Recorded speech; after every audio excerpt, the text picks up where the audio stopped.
Cinema అయిన మహా నేను మిస్టర్ బి నా మాట సూటిగా ఉంటుంది, మ్యాటర్ క్లియర్‌గా ఉంటుంది. మీరు చూస్తున్నారు మిస్టర్ బి ఛానల్. ఈ వీడియోలో మనం మాట్లాడుకుందాం. Global star, mega power star Ram Charan పెద్ద క్రికెటింగ్ షాట్. ఆ షాట్‌కి సంబంధించి డిఫరెంట్ ఒపీనియన్స్ వినపడుతున్నాయి. వాటి గురించి సరదాగా మనం కూడా డిస్కస్ చేసుకుందాం. పెద్ది సినిమా కోసం రామ్ చరణ్ ఆడిన క్రికెటింగ్ షాట్ చాలా సెన్సేషన్ అయింది.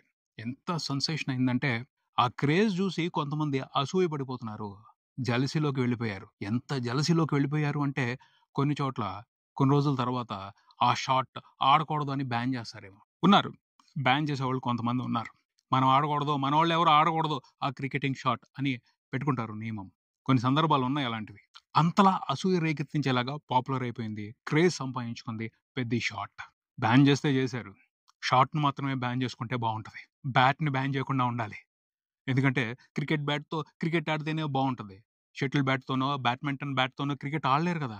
కానీ పంతం ఏదైనా చేస్తది. సో, కొంత లిమిట్‌లో ఉండి ఆ అసూయని కంట్రోల్ చేసుకుంటే బెస్ట్. పెద్ద షాట్ క్రేజ్ ప్రస్తుతం ఐపీఎల్ మూలంగా వేరే లెవెల్‌లో వైరల్ అవుతుంది. రోజుకో రకంగా వైరల్ అవుతుంది. దాని మీద రకరకాల మీమ్స్ పడుతున్నాయి. బోలెడంత ప్రమోషనల్ స్టఫ్ నడుస్తుంది. ఐపీఎల్ టీమ్‌లు కూడా ఆ షాట్‌ని ఉపయోగించుకొని వాళ్ళ టీమ్స్‌ని ప్రమోట్ చేసుకుంటున్నాయి. అంతలా మంచి క్రేజ్ సంపాదించుకుంది ఆ షాట్. ఆ షాట్‌లో రామ్ చరణ్ పర్ఫార్మెన్స్ ఎంత టెర్రిఫిక్‌గా ఉందో, ఆ షాట్ వెనకాల ఉన్న కథ కూడా అంతే ఇంట్రెస్టింగ్‌గా ఉంది. ముఖ్యంగా డైరెక్టర్ బుచ్చిబాబు ఆ షాట్‌కి సంబంధించి ఒక నిజాన్ని బయటపెట్టి తన మీద గౌరవాన్ని పెంచేసుకున్నాడని చెప్పాలి. సినిమా ఇండస్ట్రీలో క్రెడిట్ దక్కడం అనేది చాలా కష్టమైన పని. కొన్నిసార్లు అవకాశం ఉండదు. చిన్న చిన్న విషయాలే కదా! దానికి కూడా క్రెడిట్ ఎందుకు ఇవ్వాలి అని ఆ టీమ్‌లో ఉన్న చీఫ్ లేదా పెద్ద తీసేసుకుంటాడు. ఈ చిన్న మూవ్‌మెంట్‌కి లేకపోతే ఈ చిన్న డీటెయిల్‌కి క్రెడిట్ ఇవ్వడం మూలంగా అతనికి ఏమొస్తది? అసలు ఆడికెందుకు ఇవ్వాలి? అని కొంతమంది ఆలోచిస్తారు. ఇవ్వరు కూడాను. చాలా మందున్నారు. చాలా కథలున్నాయి. మంచి మంచి మూవ్‌మెంట్స్, మంచి మంచి డీటెయిల్స్, మంచి మంచి సీక్వెన్స్‌లకి సంబంధించి క్రెడిట్స్ ఇవ్వకుండా కొంతమంది రైటర్సు, డైరెక్టర్సు లాగేసుకున్న సందర్భాలు ఇంకా జరుగుతున్నాయి కూడాను. అలాంటి సిట్యుయేషన్‌లో ఒక చిన్న షాట్ గురించి అది నా క్రెడిట్ కాదు. ఆ క్రెడిట్ మొత్తం కూడా ఫైట్ మాస్టర్ నవకాంత్‌కి వెళ్తది అని ఓ ఇంటర్వ్యూలో చెప్పారు బుచ్చిబాబు. అందుకు చాలా మంచి హృదయం ఉండాలి. ఖచ్చితంగా హానెస్ట్ పర్సన్స్ మాత్రం అలా చెప్పగలుగుతారు. డైరెక్టర్ అంటే captain of the ship. Credit మొత్తం నేనే తీసుకోవాలి అనుకోకూడదు. టీమ్‌కి క్రెడిట్ ఇస్తే అతని కోసం ఆ టీమ్ ఎక్స్‌పెక్ట్ చేయని విధంగా కష్టపడుద్ది. ఇంకా మంచి మంచి క్రియేటివ్ థాట్స్‌తో వస్తది. అది సినిమాకి హెల్ప్ అవుద్ది. ఆ రకంగా ఆలోచించాలి. బుచ్చిబాబు దగ్గర ఏదో ఉంది. తన టీమ్‌ని చాలా గొప్పగా ఎంకరేజ్ చేసుకున్నారు. ఇలాంటి వాళ్ళు కావాలి. ఇలాంటి వాళ్ళు ఉన్నప్పుడే అద్భుతమైన ప్రాజెక్ట్స్ బయటకొస్తాయి. అద్భుతమైన ఆలోచనలు, అద్భుతమైన విజన్, అద్భుతమైన ఇమాజినేషన్స్ బయటకొస్తాయి. ఆ విషయంగా మాత్రం క్రెడిట్ ఫైట్ మాస్టర్‌కి ఇచ్చేసి చాలా గౌరవాన్ని సంపాదించుకున్నారు బుచ్చిబాబు అని చెప్పాలి. అందుకే ఆయన్ని అభినందించాలి. Well done sir. తర్వాత ఫైట్ మాస్టర్ నవకాంత్. ఏం డిజైన్ చేశారు అసలు ఆ షాట్. ఎంత పవర్‌ఫుల్‌గా ప్రెజెంట్ చేశారు ఆ షాట్‌తో రామ్ చరణ్‌ని. అదిరిపోయిందంతే. మాస్ ఇంపాక్ట్ అంతే.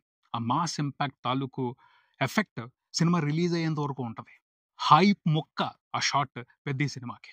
రిలీజ్ అయ్యేంత వరకు ఆ షాట్ ఈ సినిమాకి పబ్లిసిటీ తీసుకొస్తానే ఉంటది. పాపులారిటీ తగ్గనివ్వదు. అంత మాస్ ఇంపాక్ట్ క్రియేట్ అయింది. ఇంకా దాని గురించి రకరకాల డిస్కషన్స్ జరుగుతాయి. జరుగుతానే ఉంటాయి. మన వీడియోలో కూడా అలాంటి డిస్కషనే పెట్టుకున్నాం ఆ షాట్‌కి సంబంధించి.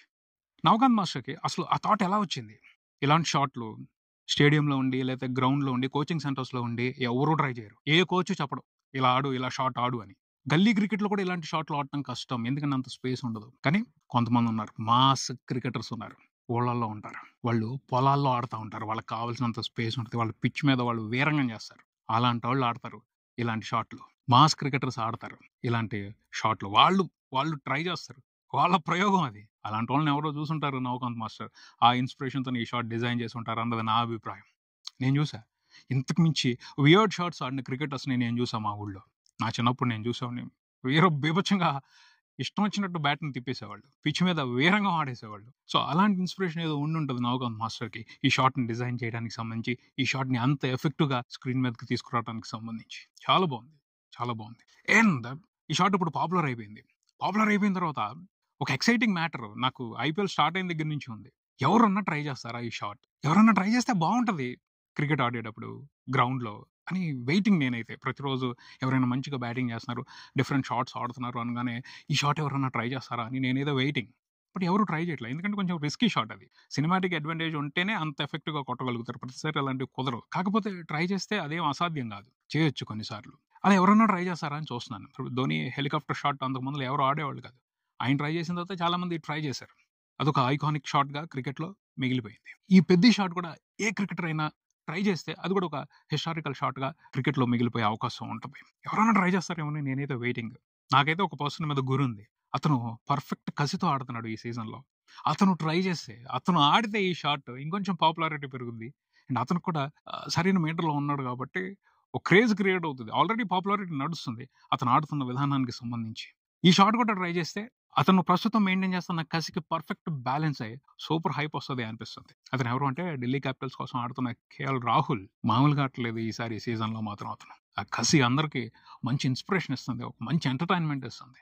అతను ఈ షాట్ ట్రై చేస్తే బావుంటదని నేను వెయిటింగ్. మరి మీరు ఈ షాట్ ఎవరు ట్రై చేస్తే బావుంటదో కింద కామెంట్స్‌లో తెలియజేయండి.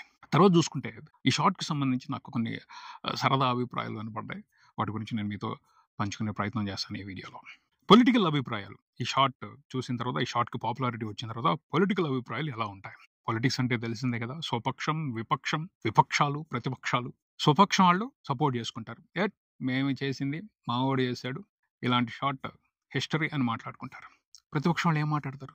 అరే మీరు అధికారంలో ఉన్నారు కాబట్టి కొట్టారు. అదే మేము అధికారంలో ఉన్నట్టయితే అలా కాదు, అంతకు మించి ఆడేవాళ్ళం ఆ షాట్‌ని అని చెప్తారు. ఎలా ఆడేవాళ్ళయ్యా మీరు అని అడిగితే, రామ్ చరణ్ బ్యాట్ హ్యాండిల్‌ని నేల మీద ఒకసారి కొట్టాడు. మాకు అవకాశం ఉంటే మేము 2 సార్లు కొట్టి ఆ తర్వాత బాల్‌ని 6కి కొట్టేవాళ్ళం అని చెప్తారు. కొట్టినా కొట్టకపోయినా ప్రతిపక్షంలో ఉన్నప్పుడు ఆ మాత్రం ప్రగల్భాలు ఉండాలి. ఇంకో ప్రతిపక్షం వాళ్ళు వస్తారు. వాళ్ళు అధికారంలోకి వస్తారో లేదో కూడా తెలీదు. కానీ అవకాశం ఉంది ప్రగల్భాలు పలుకోవడానికి. మీరు 2 సార్లే కొడతారు. మేమైతే బాల్ వచ్చే లోపల వికెట్ల చుట్టూతా ఒక ప్రదక్షిణ చేసి, ఈలోపు ఒక 5 సార్లు నేల మీద హ్యాండిల్‌తో కొట్టి ఆ తర్వాత 6 కొడతాం. అది మా గొప్ప. మాకు అవకాశం వస్తే మేము అలా కొడతాం అని చెప్పి ప్రగల్భాలకు పోతారు. ఇలా ఉంటాయి పొలిటికల్ అభిప్రాయాలు. బట్ క్రెడిట్ కావాలి. మా పార్టీకి కావాలి. మేం చేస్తే ఇలా ఉంటది అన్న పాపులారిటీ కావాలి. అలా మాట్లాడుకుంటా ఉంటారు. కానీ ఈ క్రికెట్ షాట్ గురించి చిన్నపిల్లల అభిప్రాయాలు ఎలా ఉన్నాయంటే సరదాగా అనిపించింది. ఒక కన్వర్జేషన్ చూస్తే.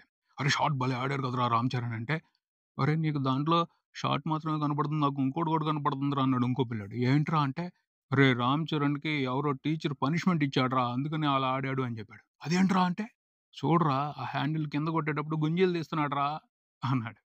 వాళ్ళకి అలా అర్థమైంది. వాళ్ళు అలా ఎంజాయ్ చేస్తున్నారు ఆ షాట్‌ని. ఈ షాట్‌కి సంబంధించి కొంతమంది విభేదిస్తున్నారు. ఆ షాట్‌ని ఖండిస్తున్నారు. వాళ్ళెవరు అంటే భార్య బాధితుల సంఘం. భార్యలతో హింస ఎక్కువైపోయింది అని కొంతమంది మగవాళ్ళు ఒక సంఘంగా ఏర్పడి వాళ్ళ నిరసనలని తెలియజేస్తున్నారు. రైట్స్ కోసం పోరాడుతున్నారు. వాళ్ళు ఈ షాట్‌ని ఖండించే అవకాశం ఉంది. ఎందుకంటే ఒక అవకాశం ఇచ్చారు. ఒక కొత్త ఆలోచన ఇచ్చారు. ఇప్పటికే చపాతీ కర్రలతో బాగా ఇబ్బంది పడిపోతున్నాం. ఈ షాట్ చూపించాడు. ఇప్పుడు ఆ హ్యాండిల్స్ పట్టుకొని తల మీద మొట్టికాయలేస్తే మా తలంతా బొప్పు కట్టేస్తది. రామ్ చరణ్, బుచ్చిబాబు అండ్ ఈ పెద్ద టీమ్ భార్యలకి కొత్త ఐడియా ఇచ్చారు. ఇది చాలా పెద్ద ప్రాబ్లమ్ అవుతది అని వాళ్ళు బాధపడే అవకాశం అయితే ఉంది.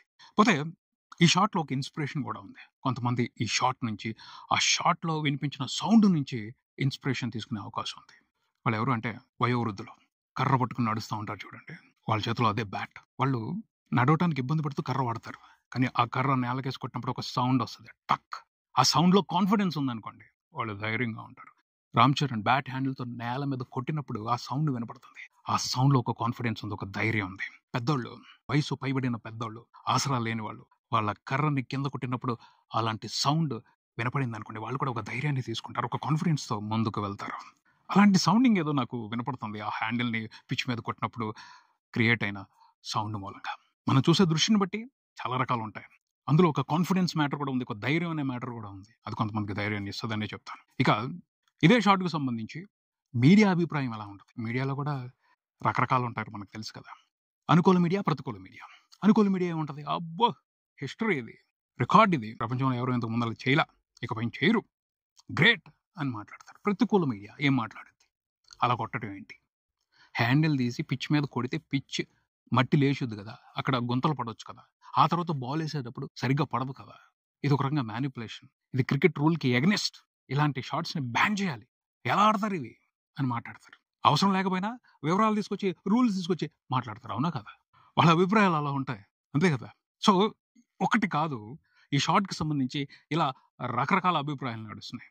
మీకు నచ్చిన అభిప్రాయాలేమిటి? మీకేం అభిప్రాయాలు వినిపించినాయి ఈ షాట్‌కి సంబంధించి? కామెంట్స్‌లో తెలియజేయండి. ఈ పెద్ద క్రికెట్ షాట్‌కి సంబంధించి మేనియా, క్రేజ్, హైప్ అప్పుడే తగ్గదు. ఇంకా ఇంకా పెరుగుతానే వెళ్తది.